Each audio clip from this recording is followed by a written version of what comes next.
always fun in November. At least it's still liquid at that point. That's true.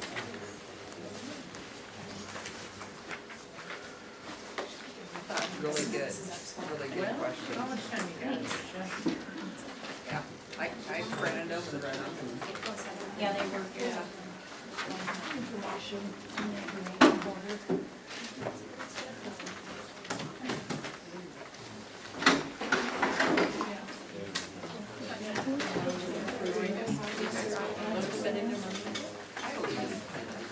Go up there, but must have a new one. Come on, girl.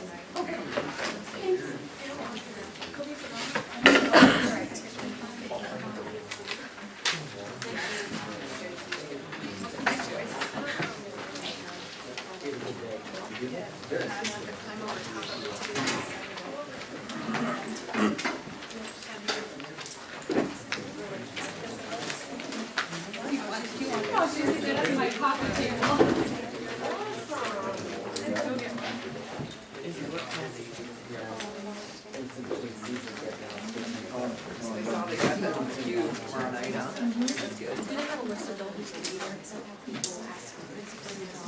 We have a list of. There's about 8 people there now. We got 5. 5? Well, 5 legislators anyway. Yep, I do. Yeah, I need to pass these down. Yeah. Once you see, yes, I do.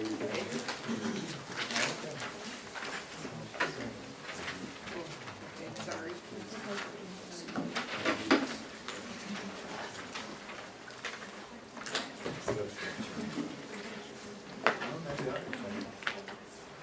Should have had, put them like this, each one.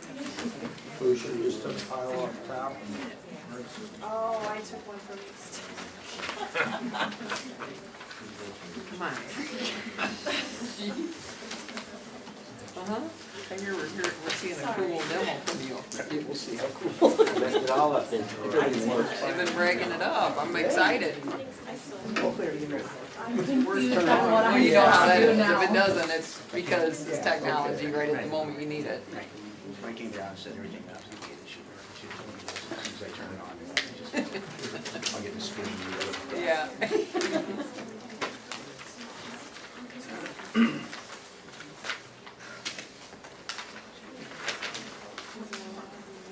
Okay, put that one. Is that the same thing that's on the board workshop? Yep.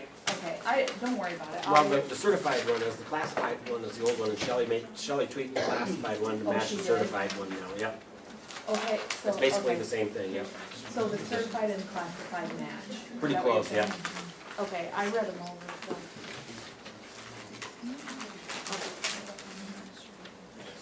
I don't know what's what there is. That pile and this pile should be the same. Herbie and Gondley really messed me up. Close enough, we'll figure it out. She'll make up for it tomorrow. We have 5 legislators who have responded for tomorrow. Linda All Altmeyer, on the Democrat side, Linda or? Altmeyer from Republican. Okay. He hasn't responded yet, and Lacey, you know him personally, so she knows him. Him and Pat Grassley both. Linda Altmeyer, Patty Ruff, Amanda Reagan, Sharon Steckman, and Todd Pritchard have all responded that they'll be here. ISD sending somebody, Aurora Horn, who's the head of SEI, is coming. Yep. Someone from ISDA is coming. And I think Sam Miller from the ADA is coming too. I still am not sure how we're gonna set it up. We'll work on it tomorrow after the veterans program. No, I don't either. You might have doubles of a couple Okay. pages, but. My question, I don't have network. No. It's ND Allison. Yep.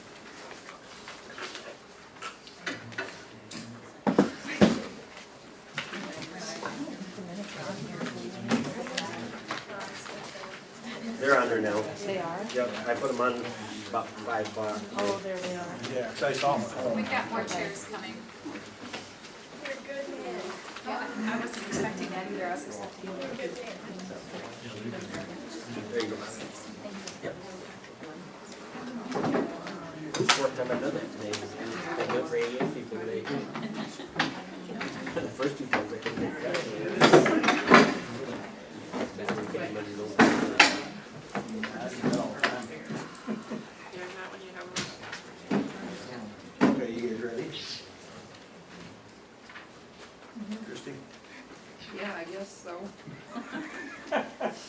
Sounds like a vote of confidence. Yeah, no, I'm not on, but that's okay. I'll get it.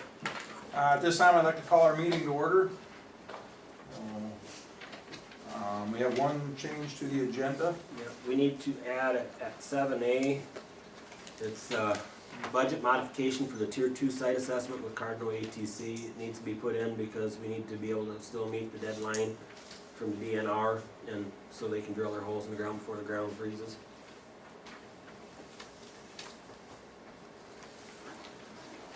We need a motion to approve the agenda as amended. So moved. Second, Second. all in favor say aye. Aye. Opposed, the same. So motion carries. Item 3, review and approve the minutes from the September 16th, 2015 meeting. It's wrong on the agenda, it's October 15th. Oh, COVID, yeah. Somebody didn't change the date on it. Yeah, remember to do that when I recycle.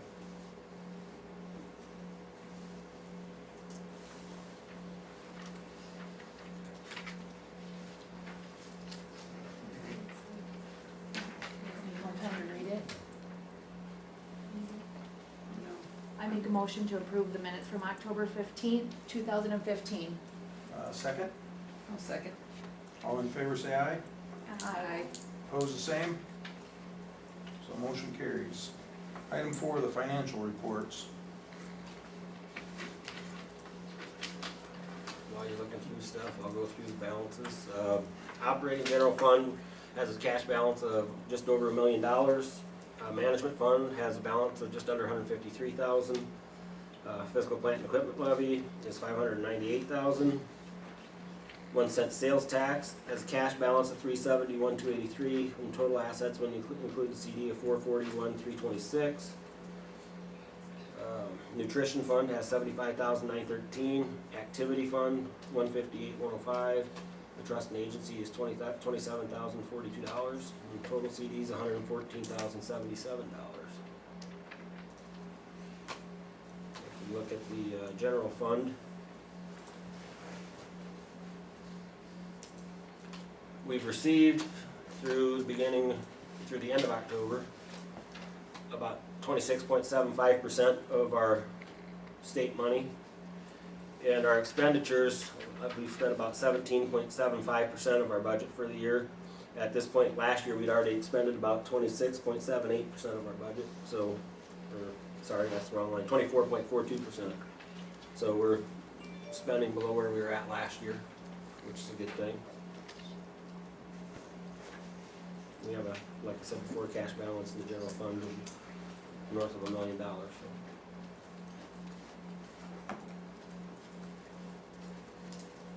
Any questions on the financial reports?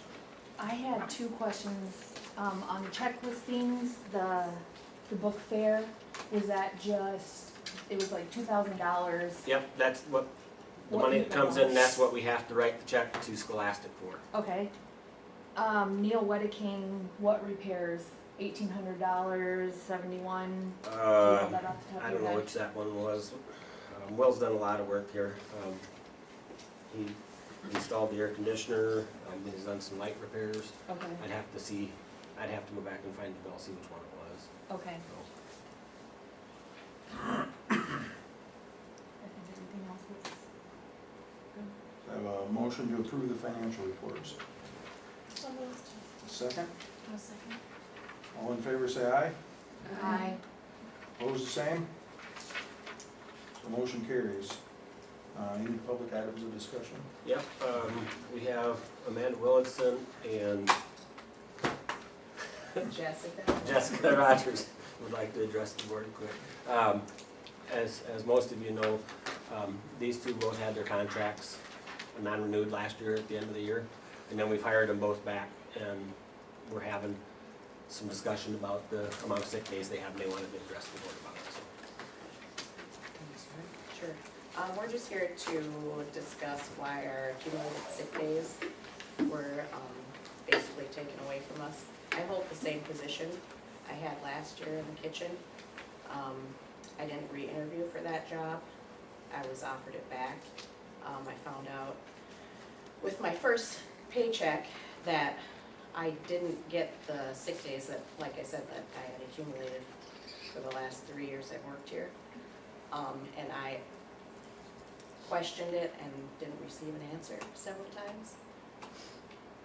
So I'm just here to discuss that. I just feel that our seniority went from, mine should be 3 years, so I should get 15 sick days down to 1 year because my job was terminated, and then we were offered another position because the jobs were offered to 2 other people, and those people then had decided right before start of school that they were not gonna accept the positions and resigned or whatever. So then we were offered the position, so I just feel with the circumstances that it was, that we should keep our seniority and get our same sick days and keep them rolled over as we were never terminated. I know that the circumstance was that you guys had to cut positions and eliminate positions, and so our positions were cut and eliminated. And at the end, I mean, I went and got my bus license to take a different spot in the school district. So I just feel that kind of as an appreciation that we should be able to keep our same year of seniority. Had we quit and came back or did something to actually deserve to get fired, then I believe that we should start over. So I guess that's kind of my feeling. And if, you know, starting at 1 year, it goes 10 sick days. Starting at 3 years, I would get 15.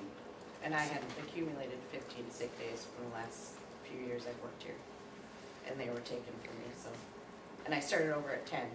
So I should, at the beginning of the year, had 30 sick days. But I started with 10 this year. And I, you know, that's a benefit to working here. And I feel like it was, it's not really fair for that to happen. Like she said, we didn't do anything to get our positions taken from us. So What were you, can I ask a question? What were you doing? I was working in the kitchen. Okay, and you were let go at the end of the year? Yep, Shelby Williams, is that her last name? She was offered my position. She took it, but then she resigned before the start of the school year. So Mr. Foster called and offered me my job back. So I hold the same position, I have the same pay. I just don't really understand why. And you were told the same thing to Amanda? What? That you were being, your position was being cut, or? Yeah, I was given the paper terminated, Yep. that my position was. Scott, we'd offered Scott Watkins the job driving a bus, and he never followed through getting his license, and so then, about 2 weeks before school started? I was, Amanda had gotten her license during the spring. and I was offered and got a contract to To sub. sub. Yep. And then when he decided to resign, then it was asked if I would take the full-time position, which at that time I did. So we started the very first day of school as like, you know, we had our contracts before school had started. It wasn't like a week after or, you know, later into the school year that we had accepted the full positions. Okay, I guess we've heard you, we'll have to work with it, it's not a board action item here this evening, so, we'll have to deal with it, you know, other than here, and we'll get back to you. That's about all I can tell you at this point. We'll talk about it the next week or so, and we'll get back to you. Okay. So, All right. thank you. Thank you. Okay, board items of discussion, school board convention. Just a reminder, conventions, the main day's the 18th, and Liz and Bobby are going down, you guys are going down Tuesday night, correct? And Shelley's got your rooms, and so you guys will be there Wednesday, Thursday, and Friday, right? Not Friday. Not Friday, okay, you're gonna come back Thursday, all right. I know there's some good sessions that day, and Wednesday's the delegate assembly. Mm-hmm. and I think she'll I'm gonna, get you. there's some training like right away at 8 for new delegates, so I'm Okay. gonna go to that right away in the morning, so I'll be prepared. Okay, then I did hear from Sam Miller, who's the head of our AEA, that he and the guy that was his board president at Solon are doing a session that day, and it's supposed to be really good too. And then Eric and I will go down Thursday morning. Yeah. So we'll meet you down there sometime. And then one other board item that I wanted to talk about was just a reminder of tomorrow night with the legislative forum. We'll be in the auditorium at 7 o'clock. We have 5 legislators that have confirmed to come. We still haven't received responses from 3 or 4 others. We've invited KWWL, KCRG, KIMT, KCCI, Waterloo Courier, Mason City, Ross and Mira, so hopefully we'll get some good press coverage. We got a lot of good help from a couple of teachers on that, so that's a good thing. Sounds good. And we're Thanks st- for and we're doing still- that. And we're still working on the questions, and I'll hand those out to you before we go in tomorrow night. Okay, And I posted an agenda for that today, okay. so. Didn't want to forget to do that, Yeah, it was, be tough to have a meeting. yeah. Okay, item 7, staff presentation, Mr. Batchelder. Mr. Foster asked me to come in and just do a little presentation on some of the technology and some of the money that the school board has approved to spend for technology. And this big board is a Promethean board, which is an interactive whiteboard.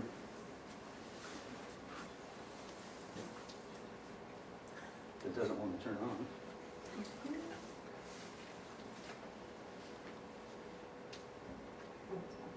Mr. B's got all the good toys.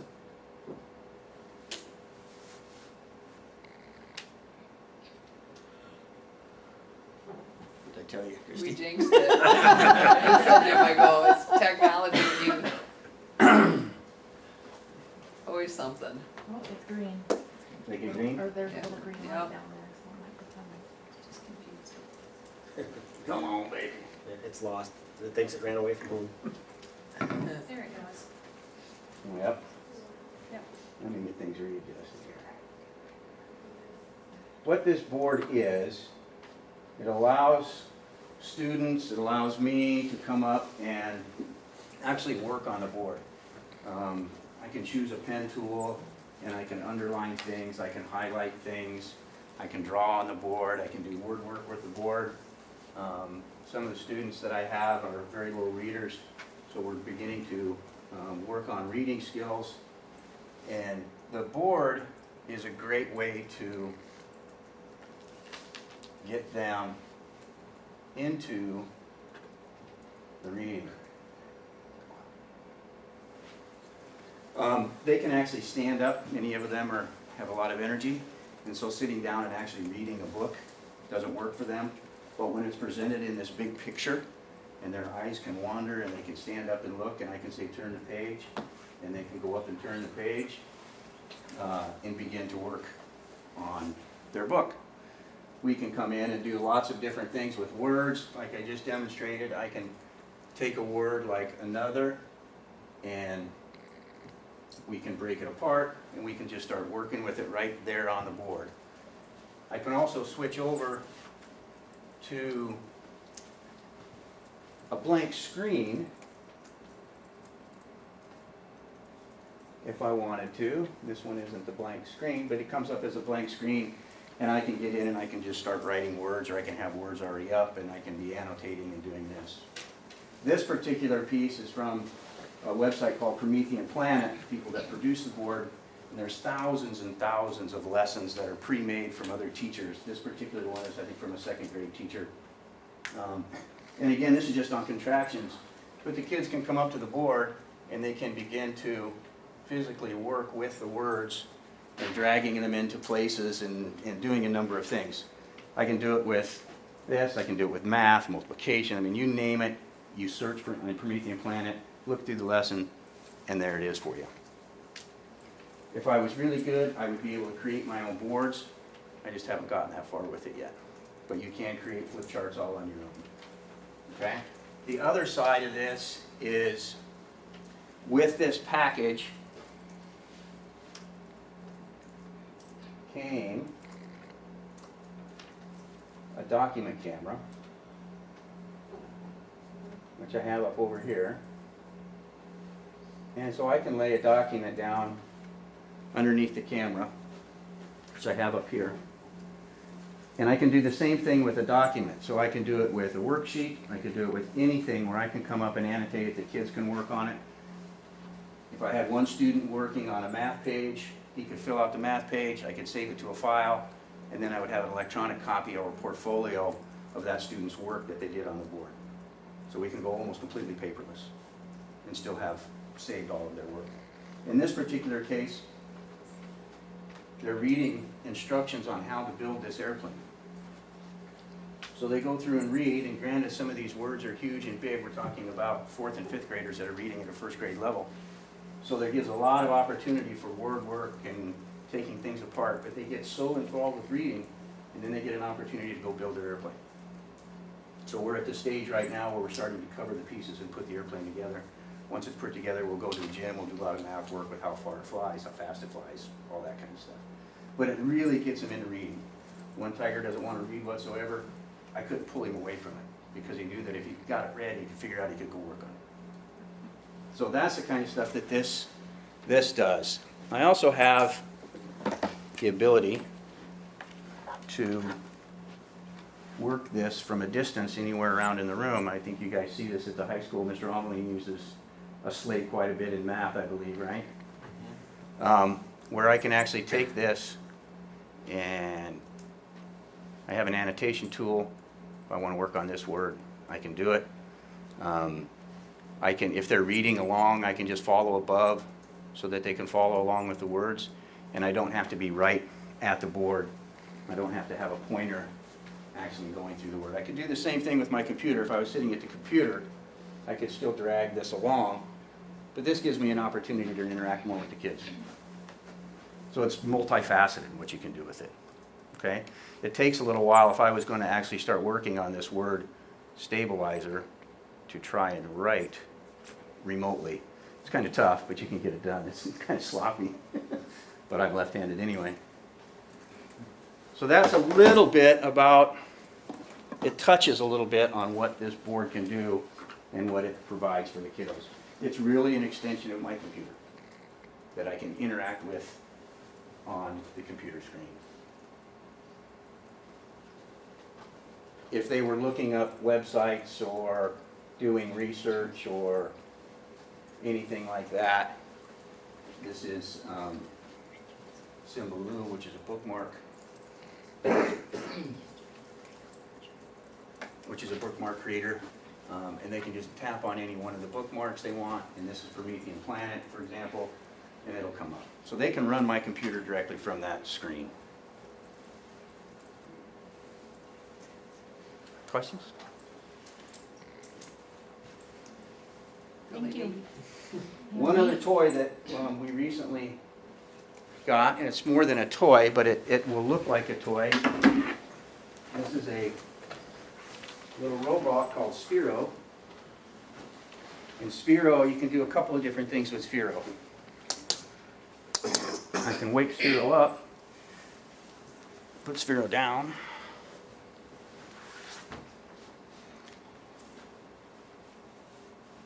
And this is all app driven.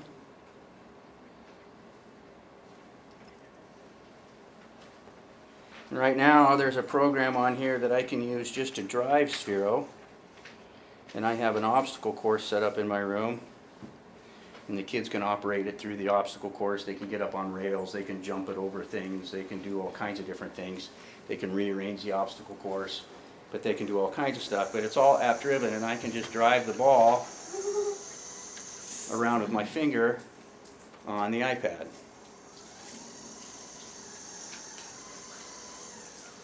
And Sphero sometimes likes to jump. So they can drive it in a number of different ways. They like taking it out in the hallways and chasing it up and down the hall and see where they can get it to go. And it's all based on a program similar to this. You can change speed. I can flip it over to driving it by tilting my iPad. I can do lots of different things with it. But probably one of the most important things, that's a fun thing to do. But one of the funnest things to do is to actually write code to make it do what you want it to do. This is drag and drop coding. It teaches a lot of sequencing, critical thinking, math, all that kind of stuff that they have to do. And for kids with cognitive impairments, there's a lot of reading involved because they have to be able to read the sentence and then reread the sentence, and then when they make a mistake, they have to go back and reread it again to see what it can do. This particular code, and these things are just drug in and dropped out and drug in and placed wherever you want to place them. And then once it starts to run, it'll just run through that code and do what you've told it to do. So today, a couple of students were writing this code for the ball to go out my door, down the hallway, stop, turn 180 degrees, come back down the hallway and stop in front of my door. So Mr. Foster got a chance to play with this a little bit at the AEA the other day, and it took you how long just to get it to go out, back, and jump? About 10 minutes. You can pick it up really quick. And then we forgot to tell it to stop, so it was jumping all over the room and we had to go catch it. We had students, a couple of them had it go out the door, down the hall, into the cafeteria, down the cafeteria, out the other cafeteria doors, all the way back down the hallway and into my classroom. Which took a lot of time because when you say go turn 90 degrees, it has to go absolutely straight out, turn 90 degrees, otherwise it's going to hit one of the walls to go all the way down the hallway. So it took a couple of days to get it to do that, but they stood back literally at the end of the hallway, hit play, and it just took off and ran its code.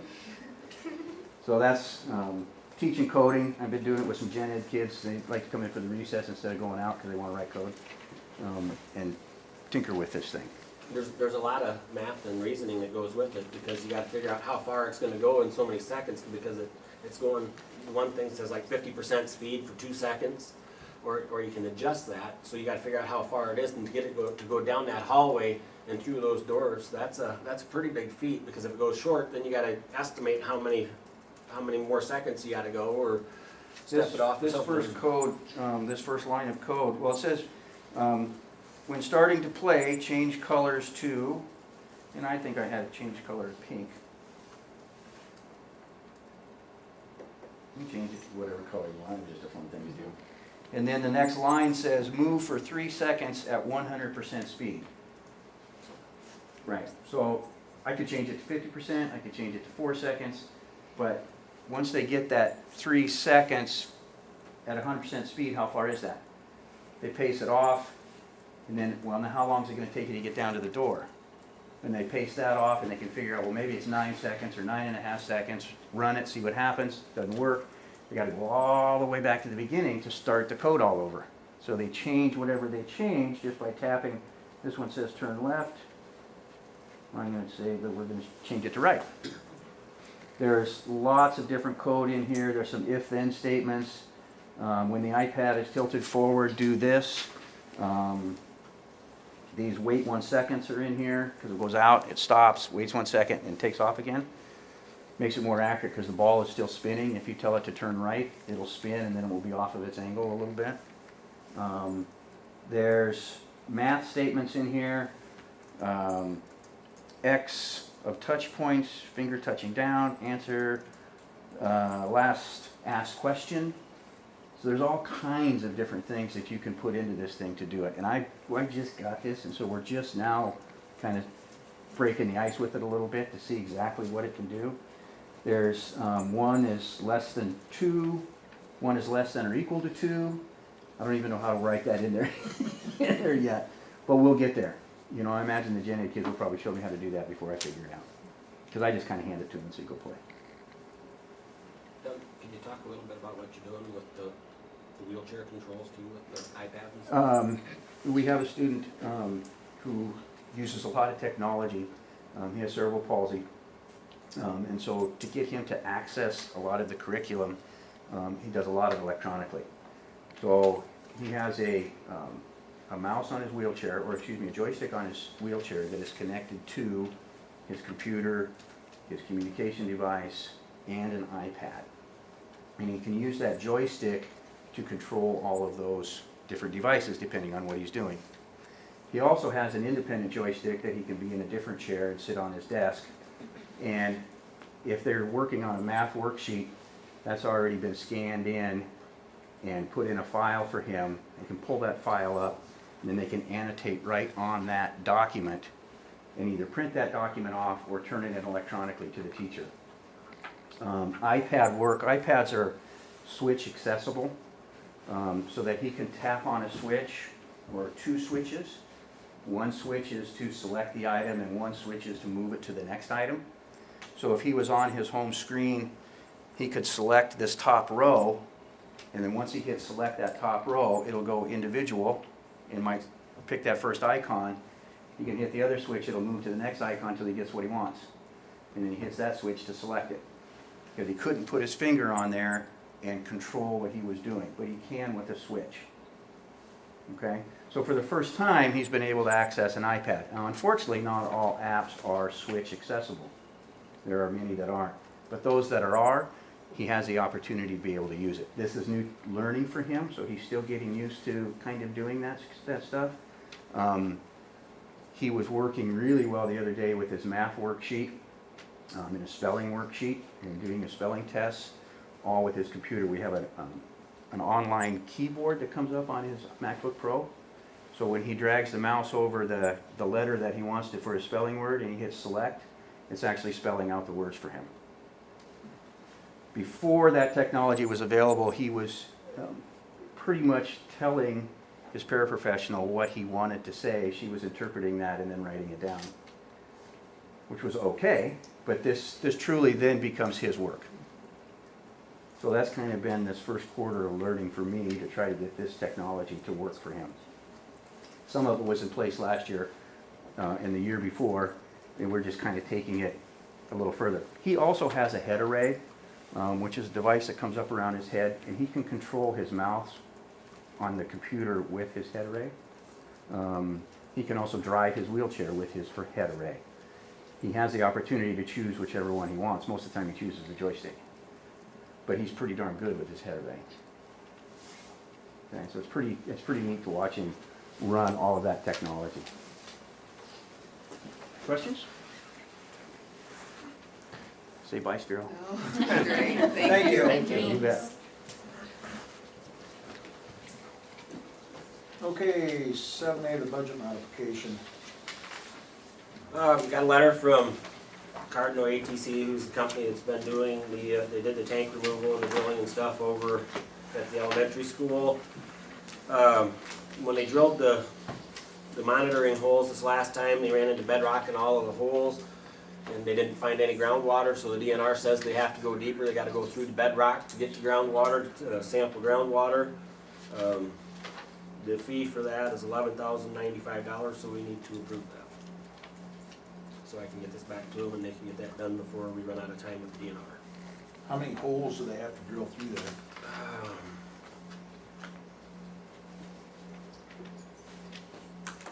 3. What was the amount again? $11,095. Do we have any other options? They've been the company that's been running it since we started. I don't think it'd make a lot of sense to change to another company now. They've got everything there, they've done all the reports, and they've handled all the paperwork with the DNR, so we haven't had to. So they know what to do and we don't. So up until now, we don't really know the exact contamination on the groundwater because we haven't tested it? Is that what you're saying? The groundwater, they had a groundwater sample when they did the first testing, clear back before we took the tank out, when we did the first testing last spring, or I guess it was the summer. Yeah, July, August. Yeah, but then, because they found that contamination, then we had to take the tank out and then after taking the tank out, then we had to drill the other holes to check samples, and then they didn't find any water when they drilled those holes, so now they gotta go down till they hit water. So, which won't be too far in green, so they just gotta go through the bedrock. Talking to Galen, he did say that he thought the fact that the bedrock was so high there was probably a good thing for us. It probably kept the fuel from running through, but they gotta test it anyway. And he said the length of time that we have to monitor depends on the outcome of the drilling. He said worst case scenario, would be having to they'd have to check them every 6 months for a couple of years to get a trend, so. So this price includes the drilling and the testing, and, or is there gonna be more? I can't answer that.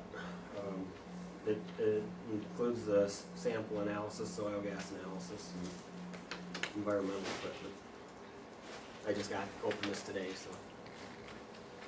And I talked to him on the phone for about 5 minutes just to find out for sure what was going on and which papers we needed to send back. And the stack of papers was about this thick. And part of that's just a report from the other 4 rules. Any other questions? Now we need a motion to approve a budget modification for $11,095. I'll make a motion to approve the $11,095 for the drilling. Second, A second. all in favor say aye. Aye. Opposed, same. Motion carries. Item 8, discuss the high school custodians. I just wanted to get clarification from everybody on, we've talked about 2 or 2.5 custodians, and just wanted to get an idea where everybody sits. I think with where we're at now with what we found out with enrollment stuff, I think we need to stay at 2. I don't think it'd be good for us to go up to 2.5 at this point, so if everybody's good with that, we'll just move on with that, and then we'll get the other stuff down below when we talk about the earlier tonight. So we don't really need an action on that. Okay. Everybody fine with that? Okay.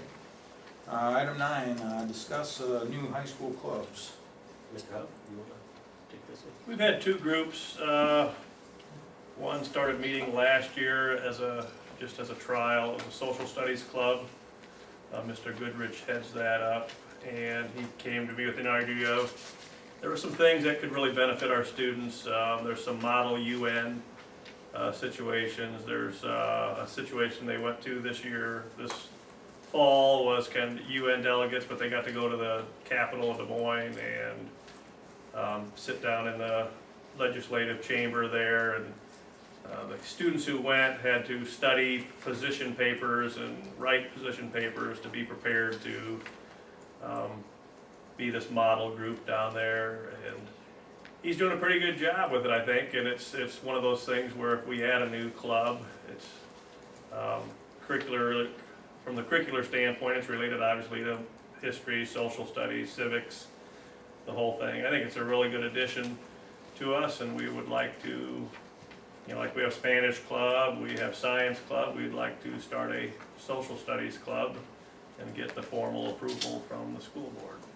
The second group is a group started maybe end of last year, and they've continued. We had some people who went to an Ed Thomas Foundation meeting or conference last spring. Each school could bring 12 students. We took 6 males, 6 females, and it talks about leadership. It talks about service. It teaches kids with the idea of becoming servant leaders and being demonstrating character, and they have little lessons on, what would be a good response here, what would show character here, what would show leadership, what wouldn't. They've been adding to their ranks, and it's a nice club. There's starting to be kind of a trend in schools. We often talk about students and we say, geez, we wish the kids were better leaders. I wish these kids would show leadership. Well, this is designed to kind of teach them what is leadership.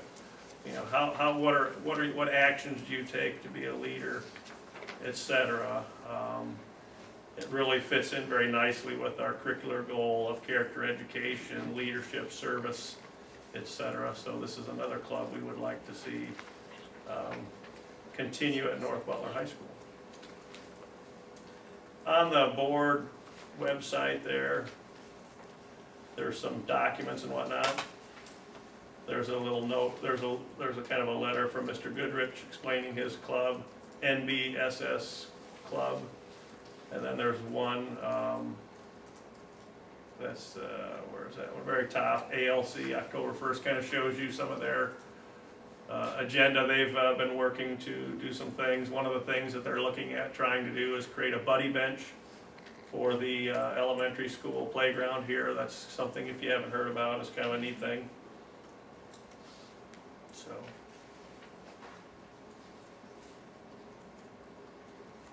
Do you know how many students are involved in the social studies club?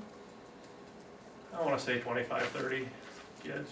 Is the other one the athletic leadership council? Yeah, it's Is about that the same number right Okay. now. 25 or so? Yeah.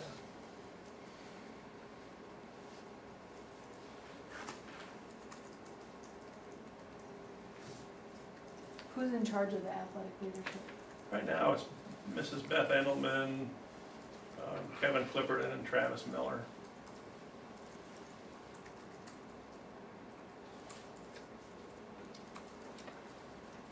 We have to make a motion to approve.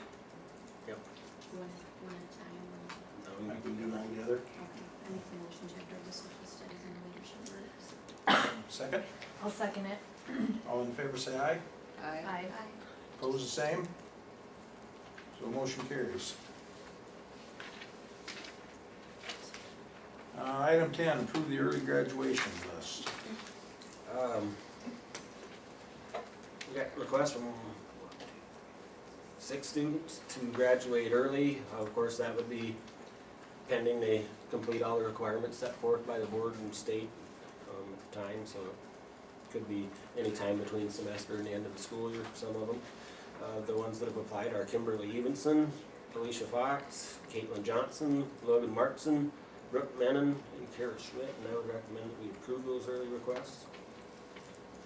Pending of course, meeting the requirements. Any questions on that? Not, I need a motion to approve these students for early graduation. So moved. Second, I'll second. all in favor say aye. Aye.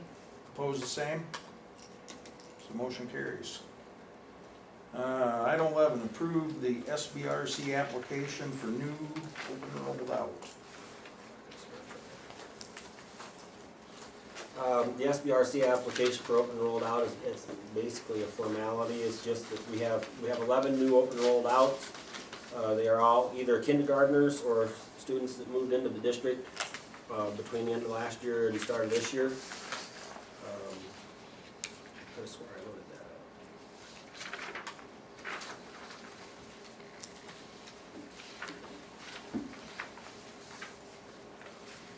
What's that?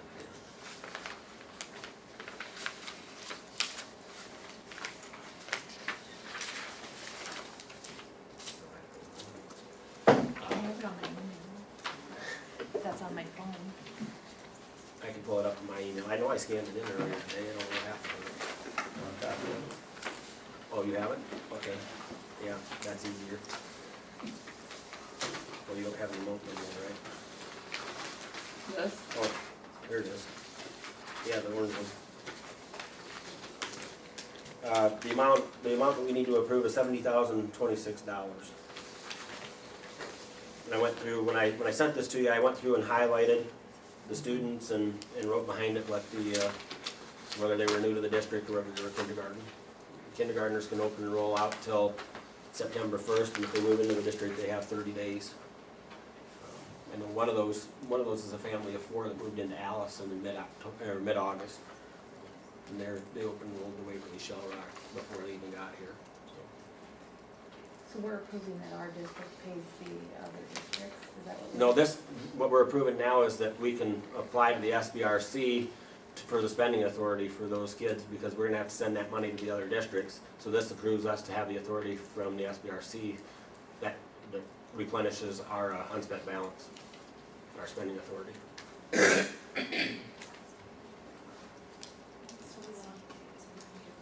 Yes, and it gives us our spending authority back.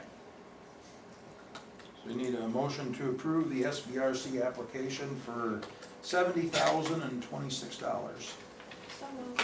Second, Second. all in favor say aye. Aye. Opposed, the same. The motion carries. Item 12, approve the special education contracts for the 15-16 school year. Special education contracts are basically, they're an agreement between us and our neighboring districts that we have special ed students open enrolled to. We send them out, they send them out, they just have to be approved by the board because they're over $5,000 when we send the funds out. So there's actually agreements with some of our neighboring districts, and then we have the 2 consortium schools that we send kids to at Bremwood and River Hills. So we're just approving all of those at once so we don't have to bring them all individually. I need a motion to approve the special ed contracts for the 15-16 school year. I make, You go. I'll make the motion. A second? second. All in favor say aye. Aye. Opposed the same? So motion carries. Item 13, discuss an action on the new accounting software and from Software Unlimited. Software Unlimited is a web-based accounting software. Our current software is based on our server, and right now, server, and I guess on the computer, Shelley's computer too. And right now, for Shelley to be able to access it from anywhere else, she's got to have her computer, and she can't take that right now on the days that Mandy's here because Mandy needs to access it too. The Software Unlimited is web-based, so they'd be able to access it anywhere from any computer. She'd be able to get in, and they wouldn't have to share the computer. The WebLink module adds in a piece where we have the purchase orders, requisitions and stuff, so that we don't have a lag in our requisitions, and then we will hopefully have all our requisitions coming in before the invoices. It'll be a lot easier, being our buildings are 12 miles apart. And then there's the human resources module that it'll update all the contracts and add new dollar figures in and all that, and update where they're at on the steps and stuff. So Shelley wouldn't have to go through and do all that.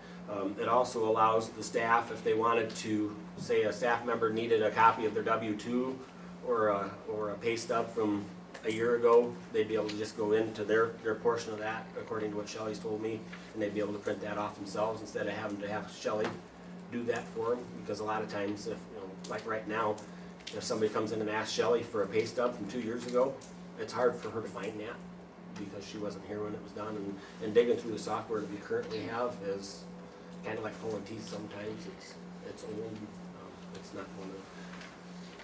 It's not one that we would prefer. This is one that a lot of the schools around are going to. It's the one that we used at my last district actually. It's a lot easier, a lot less cumbersome than the one we're using now. What are the annual maintenance fees? That's what We you pay would, that every that, year? yep, that'd be the contract fee every year. That was my other concern, because it says it goes up 2 to 5% every year. Like, is there any negotiating power that we have to lock in the rate versus like, because that's an, Possibly, I don't know the answer to that list. Okay. Shelley's been on the business end of this one because they're going to it at Clarksville too. I guess that'd be my concern is just But watching the those cost fees the go cost of the up. other one goes up every year too. The one that we Is currently it have. Yes. comparable to what this is, the one that we're using? I don't know what the fee is on it, but there's no comparison when you look at the software and the reports and stuff that we get. Is it a lump sum fee or does it vary by the amount of people you have in it or on it, or? I don't know the answer to that. We can call Shelley and ask her. She said we could call her if we needed to. You want me to do that? I was just curious. Unlimited users and 1 to 2 main Okay. operators is what it says in there, so it Right. sounds like as many as you want. Yep. And I think they provide And then, training on site at their location to as many people as want to go. well, we would from send what it Shelley and sounds. Mandy in January. It's like January 8th and 9th or something like that, or 56th. Yeah. And then they would come back and show the rest of us how to do what we need to do with it. I guess the only thing I don't like again is the maintenance fees, is not knowing, cause it says it can be anywhere from 2 to 5%. They're estimating the highest amount, but then we never know, like, 10 years down, but maybe you change your software anyway, so it's not, Right. but you have this And we always, item that you don't know how much it's gonna cost. right, and it's just like anything else, we always have the right to say, well, if that's gonna be your cost, we'll go to somebody else too, because there are other accounting softwares out there. This is just one of the better ones that there is right now. Is there something that says that we have to be with them for so long? Is it like for 3 years, 5 years? Not that I've seen. It's just the cost of the program, like if you switch Yeah. the program, you're out that $7,285 Yeah. that you purchase a program for. You don't wanna really switch Right. after that kind of And investment. part of right that, away. part of the fees and conversion stuff there is that they're going to take everything that's in our software now and move it over into their software for us. Mhm. They migrate it all over. Do they have a server, then they store our backup? Is that part of that maintenance? It all or- automatically backs up. So if we crash or something like that, that would be them? It's all web-based, so yeah, that'd be on them, it wouldn't be our issue. That'd be a benefit, I guess, to Yeah. have somebody outside managing Yeah. that. And web. it'd really be a benefit if we had a fire, Mhm. because right now, if we had a fire, Shelley has most of her stuff backed up on jump drives. Now, has she looked at other programs too, like you can Yes. compare prices? She's looked at several different ones, and this is the one that she prefers. It's, almost all our neighbors have gone to it in the last couple of years. It's- Well, and the nice thing for Shelley, I suppose, would be that she's using it at Clarksville, that Right. would be the same program here for her. Yeah, and technically, we could have probably broken it apart and done the parts separately, but we wanted to put it together so the board knew what was going on and bring it through the board, so. The maintenance fees come out of what, the PEPAL or the? Yeah, that'd be okay. Pepler one cent sales tax. It's basically a lease fee, or Okay. with technology, stuff like that, those fees can come out of Well, I just know there's a nightmare with the requisition, and there. It is, it's horrible right now. which isn't good for, Well, it's hard to keep track of what's Bills. coming and going. Well, right? There's a lot of steps, like at the high school, they turn it into Eileen, and then it gets to Dan, and then it goes back to Eileen, and then it gets sent down here, and all it takes is for an envelope to get set aside for a couple of days, and then we're a week and a half behind. Because, you know, it takes them a day to get from Eileen to Dan if he's gone, and then back to hers another day, and then a day or two is come down here sometimes. I will say that. If it's something that our students need right away, this would help. Yep. Fill the needs of the students in It's an just inadvertent way. streamlining the paperwork. It does, and the worst part right now for us with that is actually with the custodians, because there's a lot of times they'll need stuff. And they have to call down and talk to me, and I'll have them scan a PO in and send it down to us, and then we'll call them back with the PO number, and this way they just email us, give us a call, and we'd send them back a number right away. So to get a setup, it would be to 72. The 7285, yeah. So we need a motion to approve the accounting software from Software Unlimited. I'll make a motion. Second? I'll second it. That was the Pebble fund, you said it. It'll be Pepler 1 cent, yeah. All in favor say aye. Aye. Aye. Opposed the same? So the motion carries. Item 14, discuss an action on an early retirement for the certified staff, first reading. At the workshop last week, we talked about the early retirement for certified staff. We did it last year. I think we need to continue it again this year with the lost students. I don't know if we have any that will retire. We have 3 that are eligible. If we did, it would help when we get to figuring our budget in February, March, and April. The only question I had, I looked at the one from last year and this year, we added this 300 time, like an additional stipend. No, that was in there last year. That was for the in there certified last staff. year? Yep. Okay, I think Shelley reworded it because we had some questions on it last year. okay. So this would be a stipend plus or, The insurance till they turn 65, right, or up to 10 years, and the stipend of $300 per year that Per they work year in the they district, yeah. okay. I know some districts are giving like $20,000, $30,000 up towards insurance, Mhm. that they use towards insurance till they turn 65. It's different depending on who you're dealing with. Any other questions on the retirement for the certified staff? If not, we need a motion to approve the first reading. And actually, I'd like to waive the second reading too, just so we can move forward with this and have it done by, have them return the paperwork by January board meeting. Can you I do have one more question. Yep. In the other one that was online, it said they, for the insurance, the amount of money they would get for their insurance was 45% of what their salary was, That's- but I don't see that That's the anywhere. old, that's the old classified one. Okay, That went through a third party and it was a mess, it's a mess to try to deal with. We're still dealing with people. so we're not doing that No, it's just, requirement to go into the account or anything like No, that anymore? no. Okay, sorry, I didn't read it right. So tell me what, they're just getting their insurance paid Basic- for 100% for 10 years or whatever comes. up to 10 years, so Okay. whenever, or turn 65, whichever comes first, and then a $300 stipend for the year that they've worked in the district. Okay, so, So if they're 10 years, they get $3,000. Yep. One lump. right, Yeah, just one lump and sum. insurance is just, they get their insurance paid for. And that's at the rate that's determined by the master contract Right. for the year that we're in, so.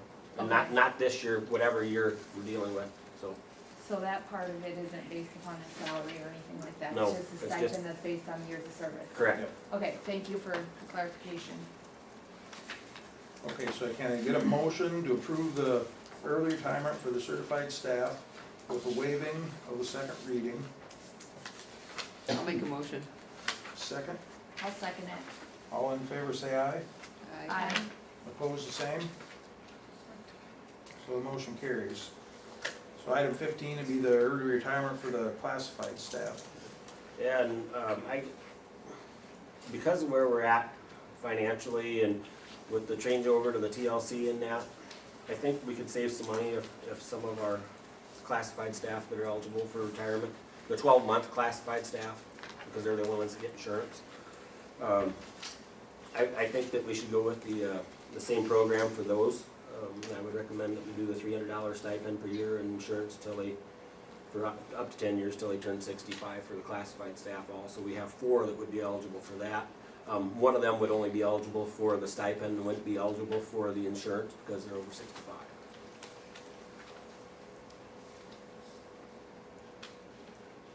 You need a motion to approve the early retirement for the classified staff with a waiving of the second reading. I'll make a motion to approve the early retirement for classified staff. I'll second it. All in favor say aye. Aye. Opposed, the same? Motion carries. I will talk to those employees and get them their packets in the next couple days. Item 16, discuss an action on a city request for property by the city hall. Talking to Bill Christensen and Jim O'Brien up in the city of Greene, when they built the city hall there, they thought they were getting enough room for storage for tables and chairs, and they didn't get enough, and the city would like to have another 20 feet to the west. There's currently pins to the right of the red box, to the east of the red box there, and they would like to have surveyed off another 20 feet for the city so they can add on to the city hall and add storage for their 400 and some chairs and 50 some tables. It wouldn't affect anything that we're doing right now. We still got to survey everything off and get legal descriptions for the rest of the elementary ground. And I think if we're going to do something like that, it's the time to do it. Doesn't really matter to me either way, although being good neighbors, I think it'd be a good thing to do. That's a nice facility, and it'd be nice for them to be able to store their things. They would pay for all the fees that would go with that. I think we need to work with the city as much as we can. So all the surveying and everything? They would take care of it. All that? Yep. For that piece anyway. Clarify that. For that 20 feet? Yep. Any questions on that? We need a motion to approve the request by the city for the changing of the property line. So moved. Second? I'll second. All in favor say aye. Aye. Opposed, the same? So motion carries. Then item 17, resignations. Don't have any resignations. Okay, contracts? We need to approve, you want to do them together or you want to do them separate? We'll do them together. Okay, we need to approve Michelle Anderson for cook and Robbie Bogie as one-to-one sped associate in the Allison building. Dan Kim and I interviewed 3 people for the cook position. I think we were all comfortable with any of the 3. Michelle just, we thought she was a better fit at this time. And Amy interviewed, I think, 4 or 5 for the associate position, and decided she thought that Robbie would be the best fit for the student that we have, that she'd be working with, so. Does she have any other experience being as an associate or working with, She's worked in school districts, but not as a paraeducator. okay. Any questions, any other questions? And on Michelle, you figured, you felt like she would be the best, or was the best qualified out of Yes. the ones that you interviewed? She's self-employed. Yes. Yep, and she's done all the safe serve classes. She's not up to date, so she'll have to retake those. So we need a motion to approve Michelle Anderson and Robbie Bogey. So moved. Second. Second. All in favor say aye. Aye. Opposed, the same. Motion carries. I forgot one. We need to approve Isaac Almaline for junior high boys basketball. We had done girls basketball before with Morgan Steer, but we forgot to do the boys. I looked through and there was no contract in there. Dan had asked about it earlier today. So. We need a motion to approve Isaac Ameling for, you say junior high Junior high boys boys basketball. basketball. I'll make a motion to Second. Second. All in favor say aye. Aye. Opposed, the same. Motion carries. We have 1 substitute teacher, and that is Jeff Mao.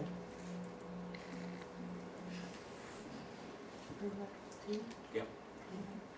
I'll make a motion to approve Jeff Mao as a sub. Okay. I'll second it. All in favor say aye. Aye. Opposed, the same.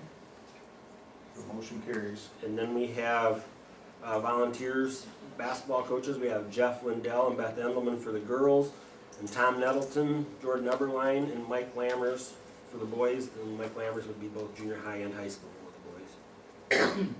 So we need to approve those. Can we get a motion to approve those folks? I make a motion. Second. All in favor say aye. Aye. I did. Opposed, the same. So the motion carries. Administrators' reports. Yep. While you're- Was Joe Nelson, he was tonight. We was missing. Oh, yeah, I forgot to remind her. We need to approve Joe Nelson for wrestling for volunteer. Junior high Junior high wrestling. wrestling. Okay. We have a motion to approve Joe Nelson. I'll make a motion to approve Joe Nelson. Sorry. Second. All in favor say aye. Aye. Staff Opposed, the ran. same. So the motion carries. You shared that Google Drive, right? Yeah. Refresh now. Oh, you put it in the board meeting? Yeah, PDF. No, it starts with November.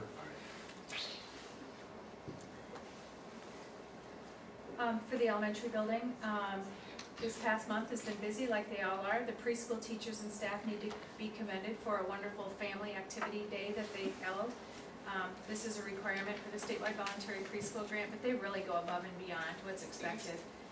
The gym was set up for a fall festival and, oh gosh, I didn't count how many, probably 15 to 20 hands-on stations for the kids to participate in, covering all of the standards that's required in preschool. So this year they held it in the morning because that's when the gym was available, which we had almost 100% attendance. So I know it seems like an awkward time to do it during the day, but some of these little ones go to bed at 7 o'clock at night anyway, so it worked out really well. So nice turnout.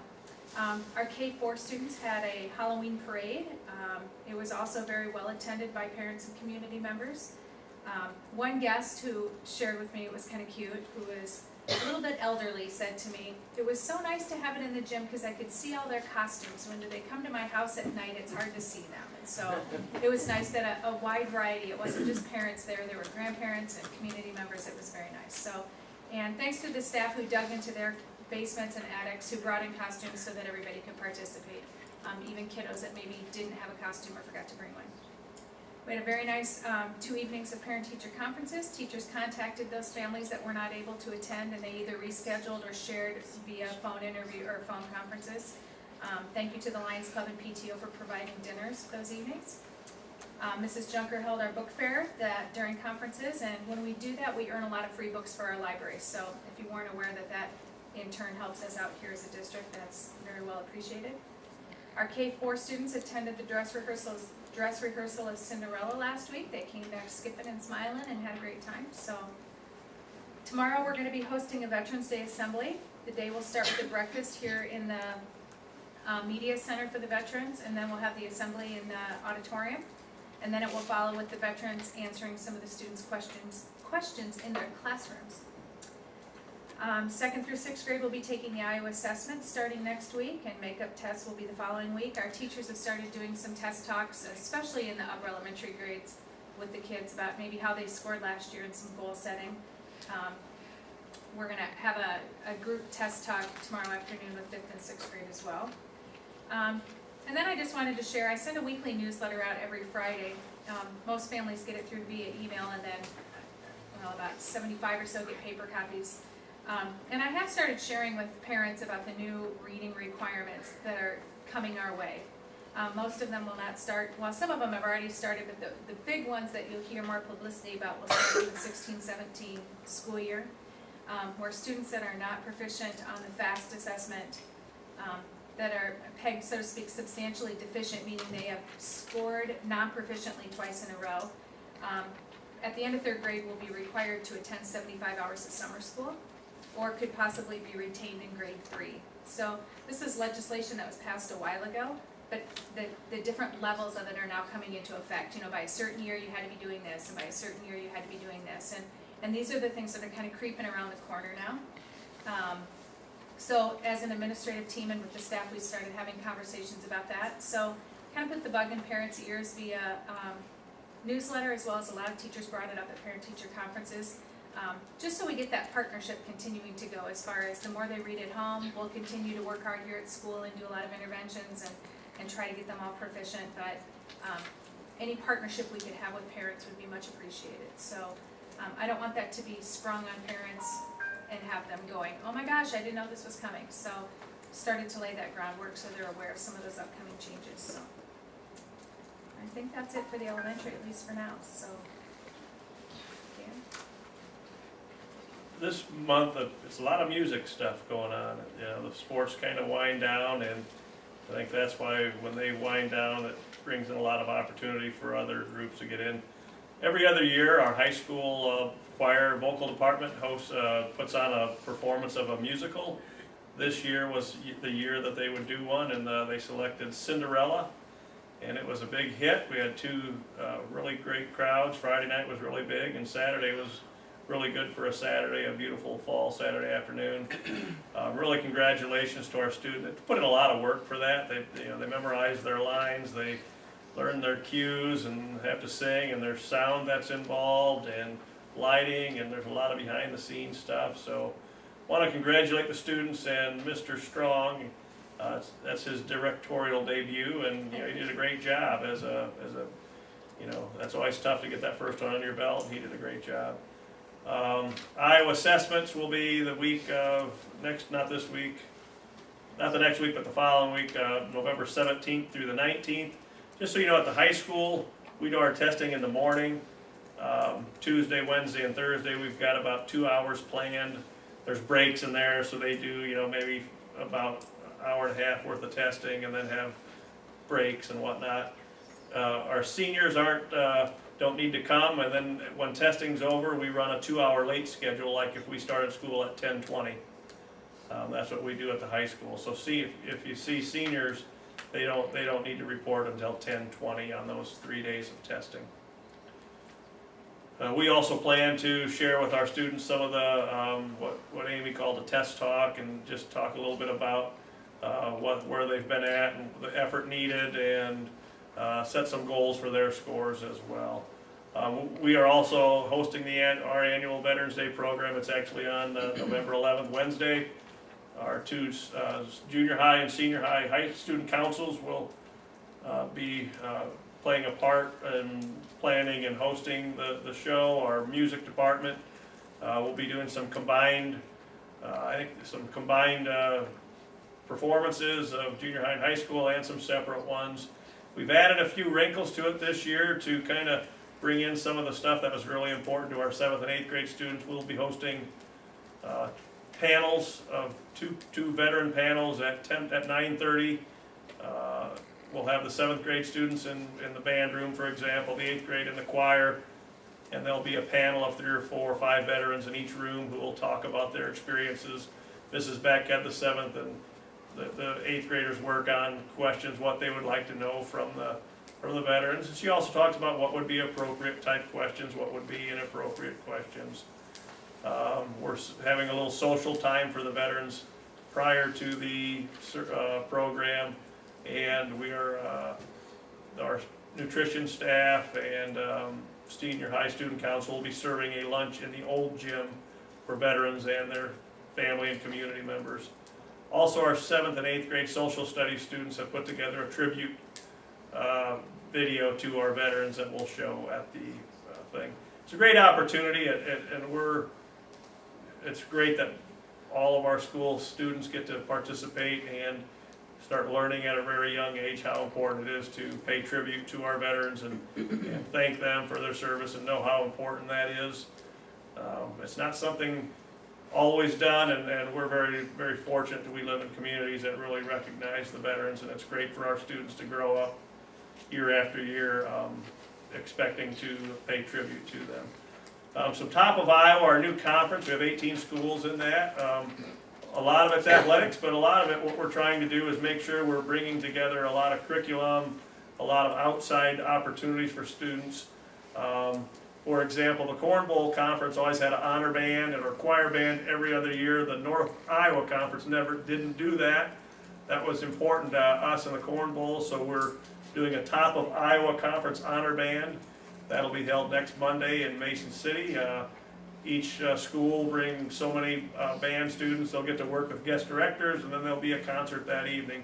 It's great for the students to get to work with other really talented students from all the schools, make new friends, also get to work with some really talented directors.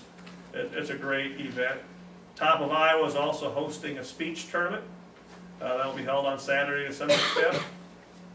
All the schools will bring kids. Gives them an opportunity to do some practice and get some practice competition in before their district and state events that are after the Christmas break. We have, at the Top of Iowa, we have the math teachers, English teachers, science, social studies, Spanish, and at-risk teachers meet twice a year, once in the fall and once in the spring on different days, and have what's known as a Java-like meeting and talk about what they're doing in math, what they're doing in science. It's a great opportunity for our teachers to, being that most of us are schools that you might be the only one who teaches algebra, for example. It's great to get the chance to meet other teachers who teach the same subjects, learn about how they're doing it, share some things. It was Fall Sports Banquet. It's next Tuesday here at the auditorium in Allison. Another great honor. We've been on a nice run of this. It's a tribute to our music department and our students. Choir students Matthew Davis and Madison Krameyer have been selected to the All-State Honor Choir. That's a really difficult thing to get into. There's just, you make a tape or you make a CD or whatever it is, and they listen to it. They maybe hear 800 and maybe 100 get chosen, something like that. So it's quite a distinction. We have a freshman. They try out for the Opus Honor Choir, and Leilani White has been selected to that. Each of these folks will attend a festival later in the month where they'll get together with other people who've got the same distinction and practice and perform a concert. Once again, we have 36 students in grades 7 through 12 this Friday. We'll be going to Nyack to participate in the North Central Iowa Choir Directors Honor Choir. Winter sports started today for some of the teams. Our dance team is getting ready for state competition. That's Erin Drolly. She volunteers with a group of 10 or so people. We've got people, as I said, preparing for Veterans Day and winter concerts. It's just a busy place. I give credit to our custodians. Not only they keep up with all the stuff from the school, but all the outside events, and also both of them quite often fill in as substitute bus drivers. So they're very, very valuable folks. Tomorrow morning, we'll have a winter coaches meeting to go over some things with them. And just so you know, if you hear that, oh, there's no practice, no anything for North Butler schools during December 23rd through the 27th, that's per the Top of Iowa Conference. They have a no activity period, or it might have been called a one-time dead week. That's 5 days where there won't be any athletic practice, any weightlifting, any open gyms. It's a kind of a time where the conference says, hey, this is a great time for students to spend time with their families, and coaches the same. So a lot of stuff going on. Probably forgotten a lot of stuff too. A full day of professional development was held on October 26th. We know everybody's time is really valuable, so we tried to pack it full of really beneficial technology integration sessions.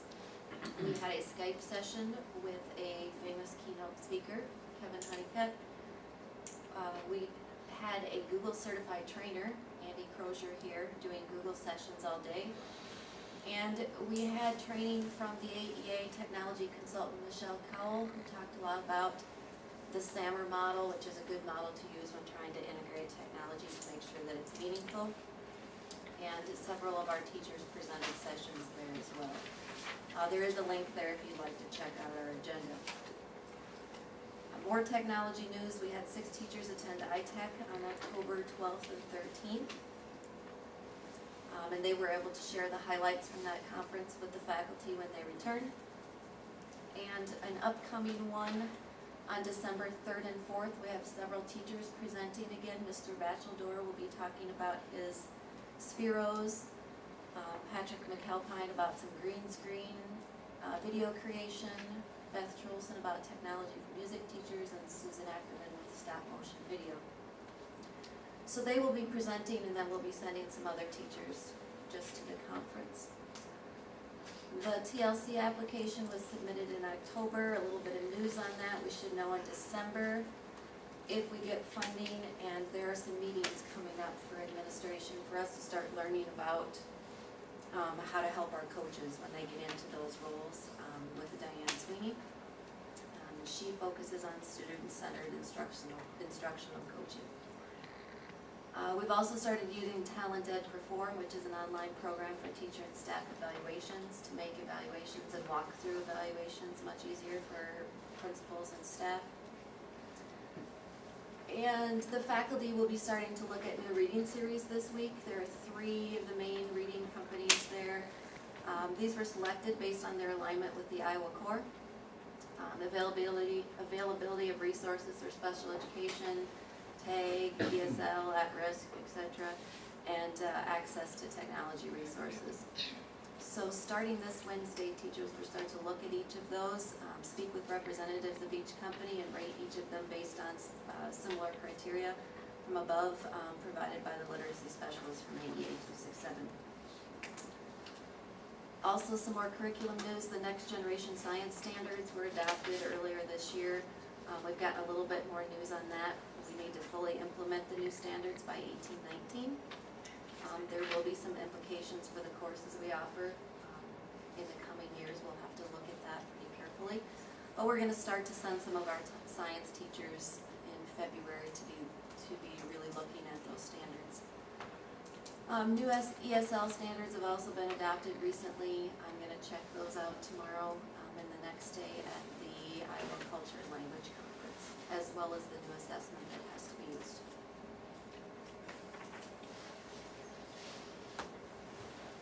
Thank you. Okay, I have to concur with Dan that the presentation of Cinderella by our vocal department on Friday and Saturday was incredible. Those kids put a lot of work in. When you can take a 2-year-old to it and she sits still for the entire 2 hours, that's saying something. So hats off to them. Winter sports are getting ready to go. Our kids and their coaches do a good job of representing our district, and hopefully that'll keep up. If you were at a football game, you heard Gordy talk about that we were one of the schools that didn't have anybody ejected last year, and hopefully we'll keep that up through this year. And our kids have done a nice job of representing our district, their communities, and their families. So, Pat is putting an ad in the paper and we'll be making some phone calls to get bids for snow removal up in Green. Pat and Dave will do the snow removal here, but we'll get some bids on the bus barn and the one big parking lot, and Rick will do some with the tractor and snow blower up there, but he won't be able to get it all, especially with him and Mark driving bus all the time right now. I've signed up for the Iowa Superintendent's Financial Leadership Conference. It's a 2-day session in December and another 2 days in February. That's where I go to kind of keep up with what's going on with the financial side of things. The course that I signed up for in December is contemporary issues in finance. We're going to talk about the teacher leadership in that and the impact of that. And I thought right now with where we're at with that, I thought it was important to sit in on that one. I think the transition to 2 buildings is going pretty smooth. Haven't heard anything negative. Everybody seems to be happy and working together really well. I spent a lot of time over the last week on the agenda for tomorrow's legislative forum. This is the outline that I've got put together. I've adjusted it 6 or 7 times, but it's almost 2 pages long, and that's just for our presentation part. Lacey Hoogstraat and I have been having a lot of conversation about how we're going to make the presentation and that, and we've changed our minds several times on how we're going to do it, and I'm sure we'll probably change it again tomorrow. But you know, we don't want to bombard them and make it sound like we're griping and complaining. We just want to make sure that they know what we believe the impacts of the legislation are going to be on our kids, and that some of it isn't good. We also want to make sure that they understand that we would like for them to take the sunset off the 1-cent sales tax. Right now it's set to sunset in 2029. That impacts the ability of school districts to revenue bond against their 1-cent sales tax. Since the 1-cent sales tax became statewide, school districts have dropped by 80% asking their communities for bonds because they've been able to revenue bond against the sales tax. So you know, it's a good thing for us. It allows us to upkeep our transportation fleet. It allows us to upkeep our buildings and take some heat off our physical plant and equipment levy. If that were to go away, we would have to raise our levy on our voted physical plant and equipment levy. Right now, I think we have it at 67 cents, and we have the ability to raise it to, I think, $1.67. I'd like to thank Liz for all the work that she did when we walked through the buildings, putting together the facility needs plan. We put a lot of work into that, and I appreciate it. And I know how much time I would have spent doing that, so thank you. I think the board workshop that we had last week was very good, and I appreciated Mary Jane coming out, and I appreciate everybody's participation, and I think we covered a lot of ground, and we got a lot of things discussed, and I thought it went very well, so thank you for your time on that. I know we've had a lot of extra stuff here the last couple of weeks with the new board member orientation in Mason City that the 3 of you went to, and then board meeting tonight and the legislative forum tomorrow night, so that's not really what you signed up for, so I appreciate all your time. I spoke with Mr. Larson at the end of last week about the possibility of putting together something for a student to become a member of the board, a non-voting member, so we can get student side of stuff too, and he and I are going to work on what an application for that and maybe an interview process would look like. And the last thing, well, a couple of things left, I guess. The feedback on the PD day that we had on the 26th has been really good. I had several people tell me it's the best day of professional development they've spent in a long time. Heather did a nice job and spent a lot of time putting that together, so thank you, Heather. That was a very nice day. Not sure how she pulled off getting Kevin Honeycutt to come and talk to us for a half hour. His fees are about $8,000 a day, so getting him for free for a half hour is a pretty good coup. I've spent a lot of time talking to Pat over the last few weeks with Jerry having his heart attack, and we have some other people having some health things going on. On November 30th, we're going to be short 4 bus drivers, and Pat spent a lot of time, and Mr. Clark's stepping up and doing some driving, and Stacy Uhlenhop's doing some driving. So sometime in the next week or 2, when I get a little bit of free time, I'm going to go over and I'm going to start taking the test so I can get my CDL, just so that we have an emergency backup if we need it.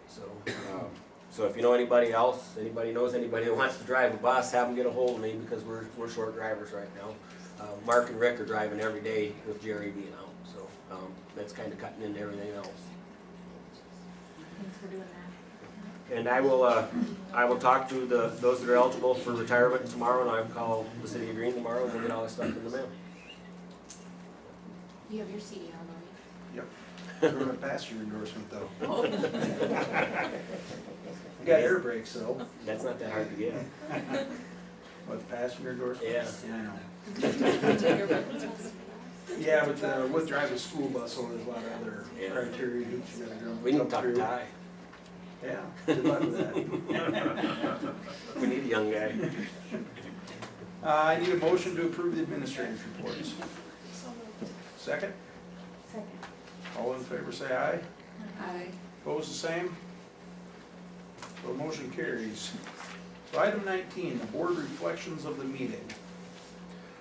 This was added after our board workshop with the ISB last week. She said that's something that we should add and talk about. A couple of things that you can do later, so. Thoughts, comments? Even from this meeting. Yes, this from this meeting. Good, bad, indifferent? I think Mr. Baclador's presentation and what's going on is, I mean, that's phenomenal, what they're doing with the technology and being able to use it for every student. I mean, it's amazing to me how, I can't imagine being that individual that has been able to express his own words, letters, you know, through the, so I mean, I like to see more of that. I think that's beneficial for us to, Yep, and we'll work to have either students or staff present, hopefully at every board meeting. yeah. And that goes right along with like what Heather, you did, a great job, you know, helping the teachers and helping everyone to be able to incorporate the technology, learn about it and everything, like, keep up the good work, everybody, you know. And I'm excited to see all the students that wanna sign up for social studies and leadership to get all these other groups in our schools besides just Spanish clubs, and I think that's awesome. It's nice. It's nice for me as an administrator to see that we got kids that want to be involved in the leadership stuff. You know, you pick up the newspaper in the last few weeks and you see kids being expelled at Clarion Goldfield and St. Ansgar, and kids being charged with sexual crimes at Clarion. You know, those kids are going to be tried as adults, and if they're guilty, they're going to go on a sex offender list. So it's nice to see that our kids are making good decisions. And our involvement in the Iowa conference, like from all levels, from the teachers, the band, you know, everybody, our school is really participating with other schools and, you know, learning as much as we can. So I think we have a lot to offer at North Butler for arts, studies, and everything. I'm proud to be on the board. And back with the technology thing, Madison was home this weekend and said they had a lecture hall, 200 and some kids in there. And the professor had asked how many students had like a 1-1 program in their school. She said there's probably only 5 or 6 of them that raise their hands. So we're, you know, I would say on the leading edge of this 1-1 stuff, so I think we're on the right track.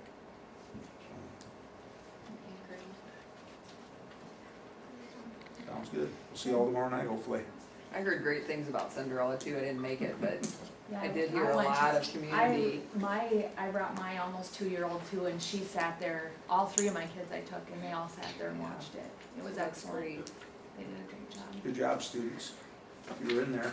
So, need a motion to adjourn. I'll make a motion to adjourn. Second? Second. Thanks for coming, everybody. No, it's contract. Madison, great. Oh, Yeah. Yeah, where? Yeah. You can sign Please. this.